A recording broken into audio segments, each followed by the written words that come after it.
сүрөтү соц тармактар менен жалпыга маалымдоо каражаттарына тарап жатат. Ал микроскоптун жардамы менен тартылган.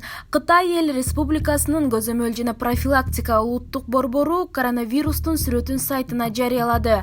Электрондук микроскоптун жардамы менен тартылган сүрөт ЖМКлар менен соц тармакка тездик менен тарап жатат. Эске салсак, акыркы маалыматтар боюнча Кытайда аталган вируска 2,8 адам чалдыгып, 80 киши каза тапты деп Sputnik.kg жазып чыкты.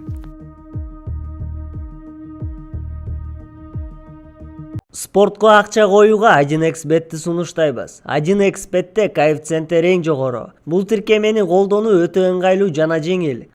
Видеонун астындагы шилтеме аркылуу каттоодон өтөбүз. Каттоодон өткөн соң 100% сизге бонус берилет. Андан соң пополнить счет дегенди басып туруп 1x Money KG аркылуу Анварга кайрылып балансыңызды толук табасаңыз болот. 1xbet ишенимдүү букмекер.